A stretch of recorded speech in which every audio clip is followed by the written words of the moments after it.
आपने आज मुझे इस चर्चा में भाग लेने का मौका दिया, इसके लिए मैं आपको धन्यवाद देती हूँ।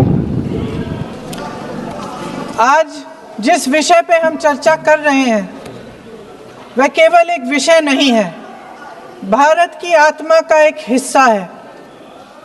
हमारा राष्ट्रगीत उस भावना का प्रतीक है जिसने सोए हुए, गुलामी में सोए हुए भारत के लोगों को जगाया, जिसने उन्हें हिम्मत दी कि ब्रिटिश साम्राज्य के सामने खड़े होकर वह सत्य और अहिंसा के नैतिक हथियारों के साथ सामना कर पाए। आज ये चर्चा एक भावना के ऊपर है,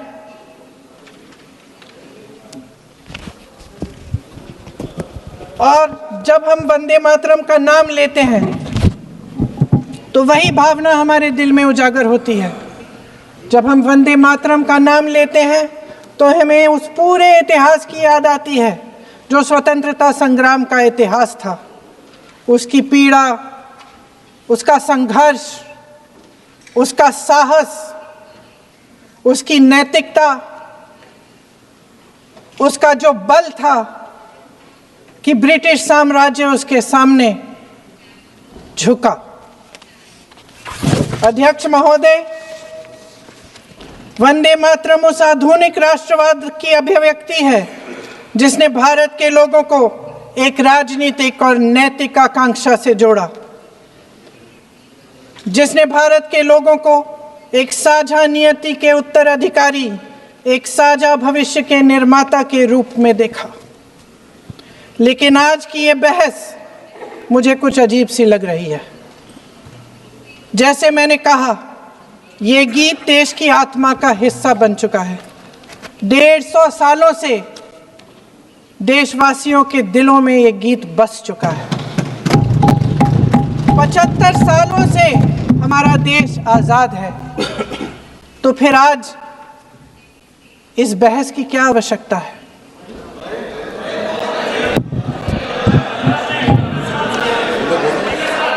हमारा यहाँ मकसद क्या है?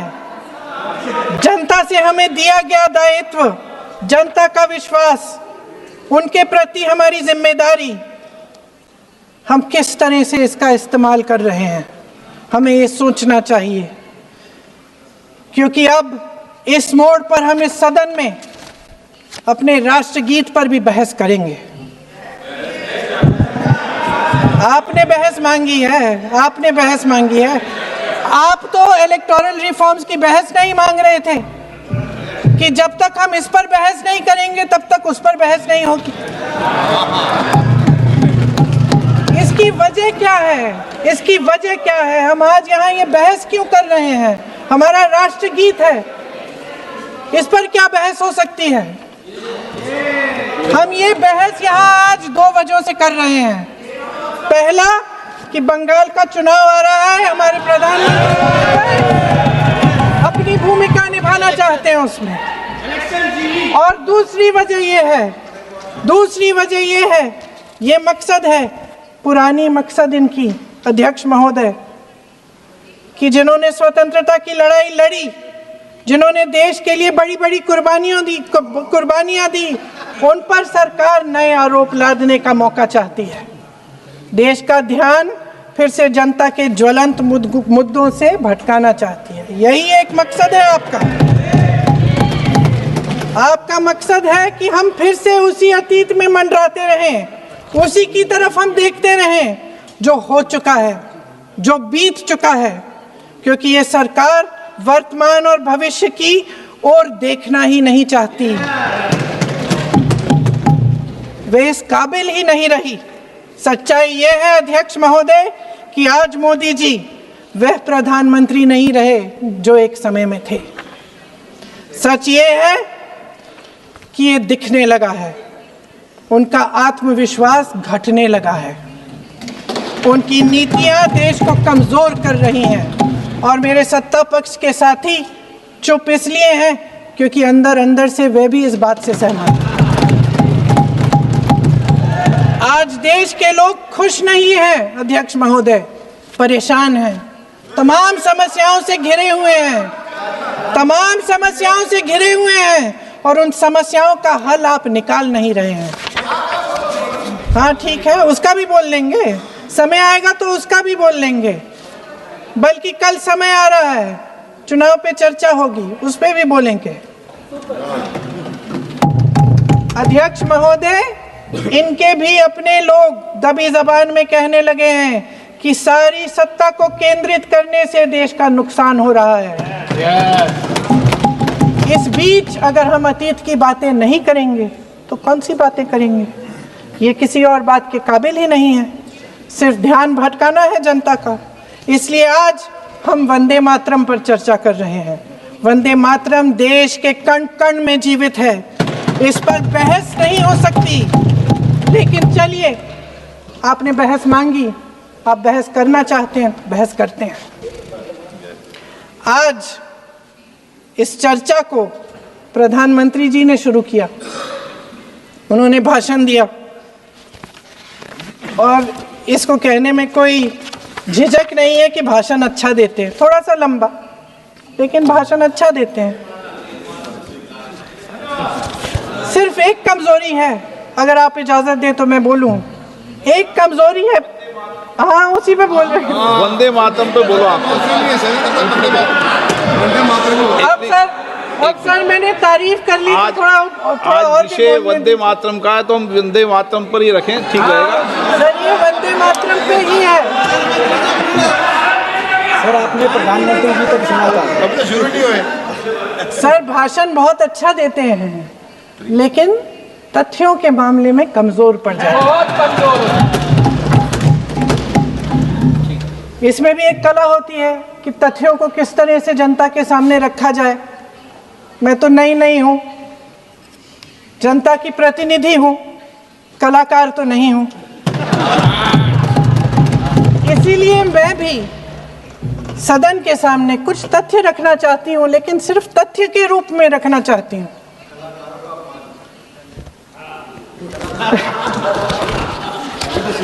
मैं उदाहरण दे देती हूँ सर, मांग रहे हैं सर वंदे मातरम के बारे में, वंदे मातरम की जो सालगिरह पे आपने एक बड़ा कार्यक्रम आयोजित किया था, उसमें प्रधानमंत्री जी ने भाषण दिया। उसमें उन्होंने कहा कि 1896 में पहली बार गुरुदेव रविंद्रनाथ टैगोर ने ये गीत एक अधिवेशन में गाया।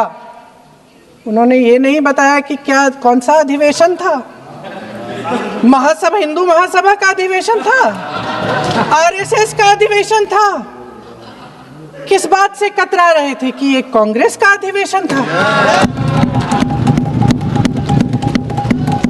और उदाहरण दूं कि मैं अपना भाषण जारी रखूं, दे रही हूँ। जो वंदे मातरम की जो क्रोनोलॉजी है वो भी आप समझिए, जो असली क्रोनोलॉजी है।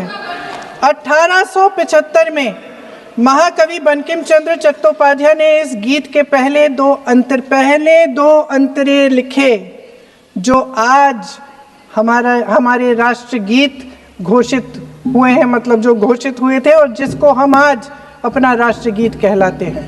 ये पहले दो अंतरे लिखे 1882 में, 7 साल बाद उनका एक उपन्यास प्रकाशित हुआ, आनंद मठ। उस उपन्यास में यही कविता उन्होंने प्रकाशित की, लेकिन इसमें 4 अंतरे जोड़ दिए। 1896 में कांग्रेस के अधिवेशन में गुरुदेव रविंद्रनाथ टैगोर ने पहली बार ये गीत गाया। 1905 में बंगाल के विभाजन के खिलाफ आंदोलन के समय वंदे मातरम जनता की एकता की गुहार बनकर गली गली से उठा। गुरुदेव रविंद्रनाथ टैगोर जैसे महान स्वतंत्रता सेनानी इस गीत को खुद गाते हुए बंगाल की सड़कों पर उतरे। विद्यार्थियों से लेकर किसानों तक, व्यापारियों से लेकर वकीलों तक, हर कोई ये गीत गाने लगा। इस गीत की शक्ति को समझिए। ब्रिटिश साम्राज्य इसको सुनकर कांपता था और हमारे देशवासी इसको सुनकर वह मन बनाते थे, वह हिम्मत बनाते थे कि इस भयंकर साम्राज्य के खिलाफ सत्य और अहिंसा के नैतिक हथियारों को लेकर शहीद होने की तैयारी करते थे। ये गीत मातृभूमि के लिए मर मिटने की भावना को जगाता है। इस गीत की शक्ति ये है, इस गीत का हमारे देश से जुड़ाव ये है। लेकिन 1930 के दशक में हमारे देश में जब सांप्रदायिक राजनीति उभरी, तब ये गीत विवादित होने लगा। 1937 में, अब ये मैं दूसरा उदाहरण देने वाली हूँ क्योंकि प्रधानमंत्री जी ने अपने भाषण में इसका उल्लेख किया और गलत किया, इसीलिए मैं इसके जो सच्चे जो तथ्य हैं वो आपके सामने रख रही हूँ। 1937 में नेताजी सुभाष चंद्र बोस कांग्रेस का अधिवेशन कलकत्ता में होने जा रहा था, उसका आयोजन कर रहे थे। तो जो मोदी जी ने पत्र सुनाया सदन में 20 अक्टूबर का और कहा कि जवाहरलाल नेहरू जी ने नेताजी को ये चिट्ठी लिखी और ये कहा कि इस पर चर्चा होनी चाहिए, उससे पहले 3 दिन पहले नेताजी सुभाष चंद्र बोस ने पंडित जवाहरलाल नेहरू को एक चिट्ठी लिखी थी जिसका जिक्र आपके प्रधानमंत्री ने नहीं किया। और इस चिट्ठी में सुन लीजिएगा,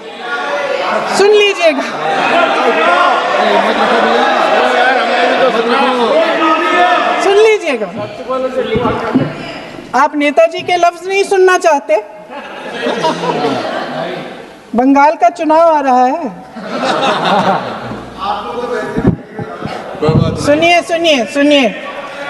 सुनिए। हाँ, कोई बात नहीं, हम तो देश के लिए हैं, हम देश के लिए हैं। आप चुनाव के लिए हैं, हम देश के लिए हैं। हम जितने भी चुनाव हारे, हम यहाँ बैठे रहेंगे और आपसे लड़ते रहेंगे और आपकी विचारधारा से लड़ते रहेंगे। अपने इस देश के लिए, अपनी इस मिट्टी के लिए लड़ते रहेंगे। आप हमें रोक नहीं सकते।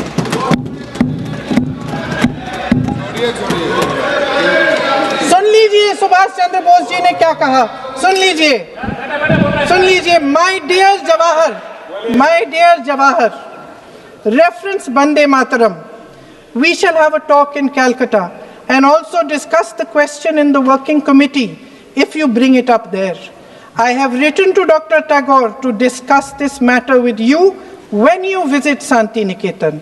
Please do not forget to have a talk with him when you visit Santi Niketan. ये 17 अक्टूबर को लिखी जाती है। 10 अक्टूबर को नेहरू जी इसका जवाब देते हैं और आपके और 20 अक्टूबर को, हाँ ठीक है,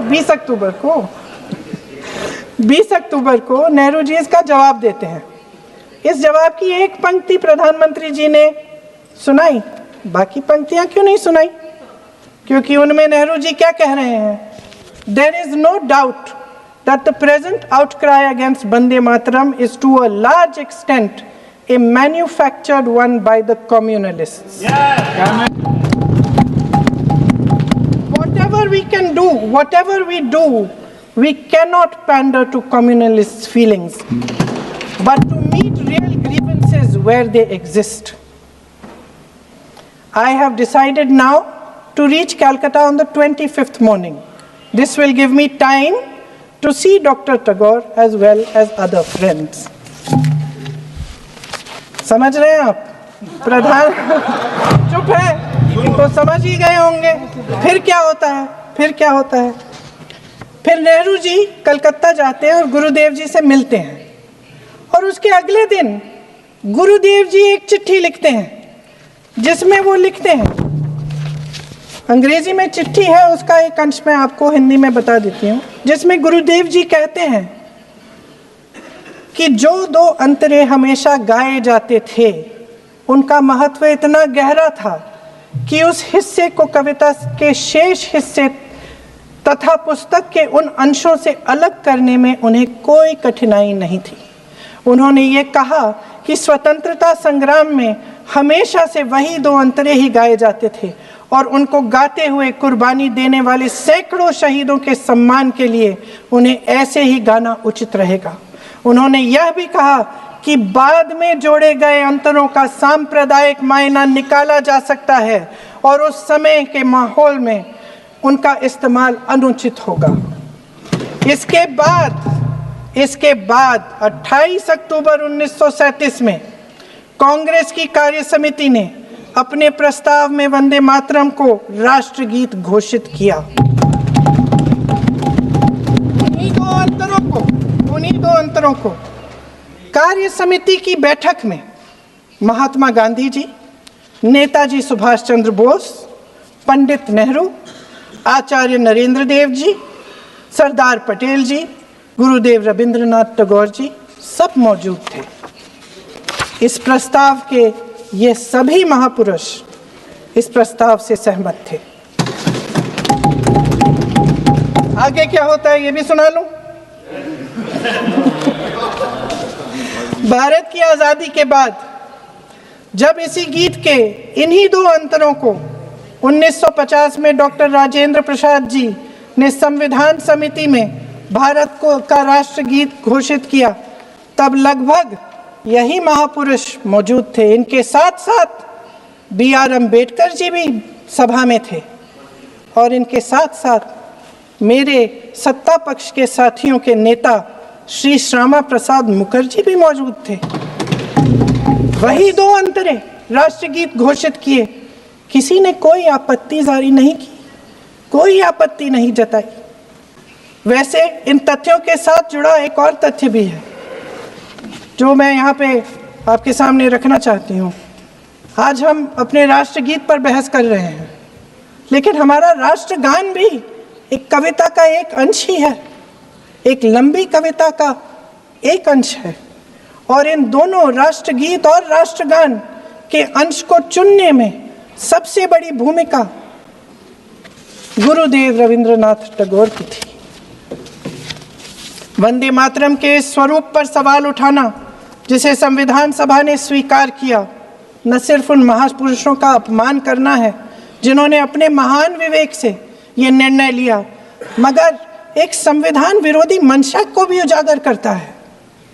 क्या सत्ता पक्ष के हमारे साथी इतने अहंकारी हो गए हैं कि अपने आप को महात्मा गांधी जी से, रविंद्रनाथ टैगोर जी से, राजेंद्र प्रसाद जी से, बाबा साहब अम्बेडकर जी से, मौलाना आजाद जी से, सरदार पटेल जी से, सुभाष चंद्र बोस जी से बड़ा समझने लग गए हैं? मोदी जी का अपने भाषण में ही कहना कि राष्ट्रगीत को एक विभाजनकारी सोच द्वारा काटा गया, उन सब महापुरुषों का अपमान है जिन्होंने अपना पूरा जीवन इस देश की आजादी की लड़ाई में झोंक दिया। वंदे मातरम को विभाजित करने का आरोप लगाकर आप पूरी संविधान सभा पर आरोप लगा रहे हैं, उसके हर एक नेता को दोषी ठहरा रहे हैं। यह हमारी संविधान सभा और हमारे संविधान का खुला वार है। और जहां तक जवाहरलाल नेहरू जी की बात है, जितनी देर हमारे प्रधानमंत्री देश के प्रधानमंत्री रहे हैं, 12 साल हो गए हैं, लगभग उतने ही सालों के लिए जवाहरलाल नेहरू जी जेल में रहे। किस लिए? इस देश की आज़ादी के लिए। उसके बाद 17 साल के लिए प्रधानमंत्री रहे। आप बड़ी आलोचना करते हैं इनकी, लेकिन अगर इन्होंने इसरो नहीं बनाया होता तो आज आपका मंगलयान नहीं होता। अगर DRDO नहीं बनाया होता तो तेजस नहीं बनता। अगर IIT और IIM नहीं बनाए होते तो हम आज IT में आगे नहीं होते। अगर एम्स नहीं बनाया होता तो हम कोरोना की जब बड़ी चुनौती का सामना कैसे करते? हाँ, वही बना रहा है, नहीं बना पाया कुछ भी। इसका मतलब है इस मुद्दे का जवाब नहीं है आपके पास। अगर इन्होंने BHEL, गेल, सेल, भाखड़ा नंगल ये सब नहीं बनाया होता जो आप सब बेच रहे हैं, तो ये विकसित भारत कैसे बनता? और मत कहिए बाकी पंडित जवाहरलाल नेहरू इस देश के लिए जिए। सुन लीजिए, बेच लो यार, और बाकी भी बेच देंगे। पंडित जवाहरलाल नेहरू इस देश के लिए जिए और देश की सेवा करते करते उन्होंने दम तोड़ा। फिर भी सुन लीजिए, मेरी एक सलाह ले लीजिए, सर मैं आपको आपके माध्यम से सलाह दे रहे हैं, अब छोड़ना नहीं है। सर मैं आपके माध्यम से एक सलाह दे देती हूँ। हमारे प्रधानमंत्री महोदय 12 सालों से इस सदन में हैं, मैं मात्र 12 महीनों से हूँ। फिर भी छोटी सी सलाह है। उन्होंने अभी हाल ही में चुनाव था, कुछ महीनों पहले उन्होंने एक सूची निकाली थी कि विपक्षी दलों ने और विपक्ष के नेताओं ने कितने अपमान किए हैं इनके, और उसमें शायद 90-99 ऐसे उन्होंने अपमानों की सूची बनाई थी। तो मैं उनको एक छोटी सलाह देना चाहती हूँ कि नेहरू जी से जितनी भी शिकायतें हैं, जितनी भी गलतियाँ उन्होंने की आपके जहन में, जितनी भी गालियाँ देनी है, जितना भी अपमान करना है, उसकी भी एक सूची बना दीजिए। नहीं, बात खत्म नहीं है। 999 अपमान, 9,999 अपमान, सूची बना दीजिए और फिर हम एक समय निर्धारित करते हैं। जैसे हमने 10 घंटे आज वंदे मातरम पर हमने बहस किया है ना, उस तरह से हम अध्यक्ष महोदय जी से पूछेंगे, एक समय निर्धारित करेंगे, 10 घंटे, 20 घंटे, 40 घंटे, जितने घंटों में आपकी ये शिकायत पूरी हो जाए, माननीय सदस्य आप शांत हो जाए और हम बहस कर लेंगे। लेकिन इस सदन का कीमती समय, जिसके लिए हमें यहाँ पे जनता ने भेजा है, जैसे हमें जनता की समस्याओं को हल करने के लिए चर्चा करनी चाहिए, इस्तेमाल करना चाहिए, उसको इसी के लिए इस्तेमाल करिए। उसके बाद जैसे अंग्रेजी में कहते हैं ना, जैसे अंग्रेजी में कहते हैं कि once and for all let's close the chapter, close कर लीजिए। देश सुन लेगा क्या क्या शिकायतें हैं, किसने क्या किया, इंदिरा जी ने क्या किया, राजीव जी ने क्या किया, परिवारवाद क्या होता है, नेहरू जी ने कौन सी गलतियां की, सुना लीजिए, फिर खत्म। उसके बाद बेरोजगारी, महंगाई, महिलाओं की समस्याएं, जो पीएमओ में हो रहा है उसकी बातें, उसकी चर्चा, जो बैटिंग ऐप के बारे में हो रहा है पीएमओ के अंदर, आप सदस्य प्लीज, जो एफस्टीन फाइलों में आपके मंत्री महोदय के नाम निकल आए हैं, माननीय उसकी चर्चा करेंगे। आप वंदे मातरम में बोले, आप इधर उधर डाइवर्ट मत हो।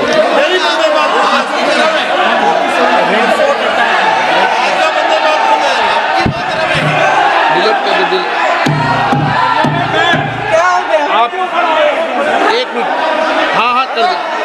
क्या हो गया? अंत में चिड़ी गए।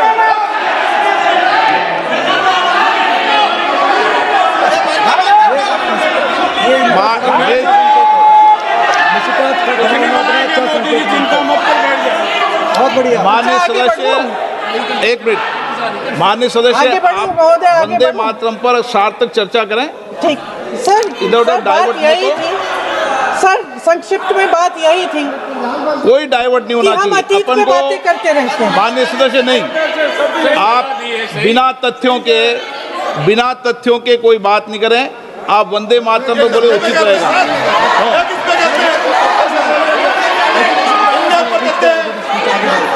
मैंने प्लीज, अध्यक्ष महोदय, मैं आपकी बात मानती हूँ, लेकिन बिना तथ्य के बहुत सालों के लिए ये हम पर आरोप डाल रहे हैं। हम चुपचाप सुनते हैं, इनको भी थोड़ी सी संतुलन होनी चाहिए, सुनने की थोड़ी सी हिम्मत होनी चाहिए। ये राजनीति है, हम बोलेंगे, आप वंदे मातरम बोलें। ठीक, आप वंदे मातरम, वंदे मातरम सर।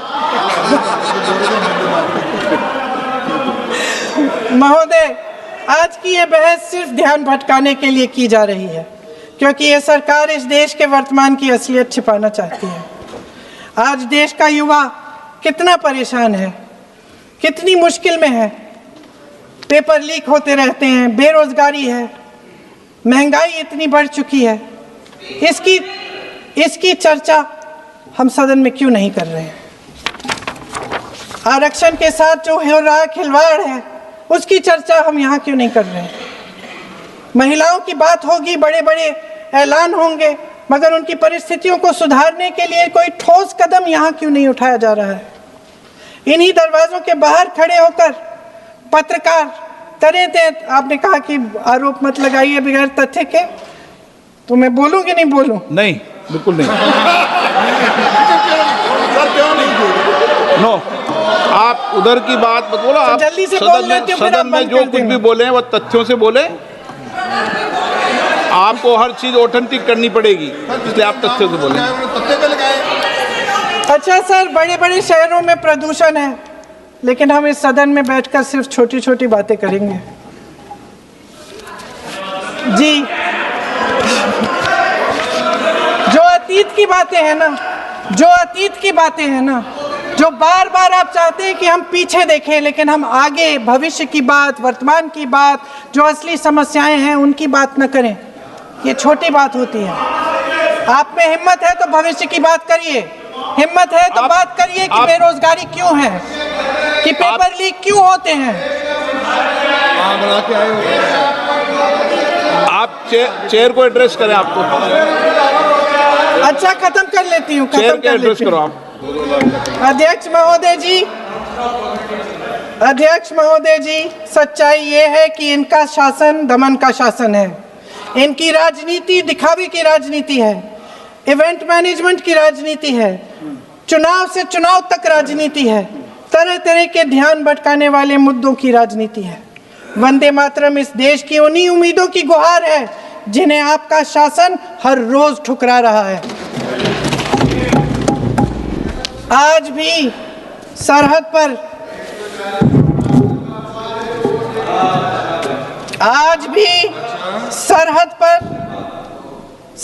पर जवान जब दुश्मन का सामना करता है तो उसकी छाती में वंदे मातरम गूंजता है।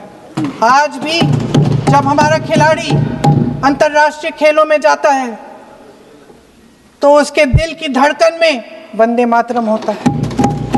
आज भी इस देश के करोड़ों देशवासी जब अपने राष्ट्र ध्वज को फहराते हुए देखते हैं तो उनकी जबान पर वंदे मातरम, वंदे मातरम, वंदे मातरम आता है। कांग्रेस के हर एक अधिवेशन में 1905 से लेकर आज तक सामूहिक तौर पर वंदे मातरम गाया जाता है। आपके अधिवेशनों में गाया जाता है कि नहीं, ये बताइए। अपने देश की आत्मा के इस महामंत्र को विवादित करके आप एक बहुत बड़ा पाप कर रहे हैं। इस पाप में कांग्रेस पार्टी शामिल नहीं होगी। ये राष्ट्रगीत वंदे मातरम हमेशा से हमें प्यारा है, हमेशा से हमारे लिए पवित्र रहा है और हमेशा के लिए हमारे लिए पवित्र रहेगा। धन्यवाद।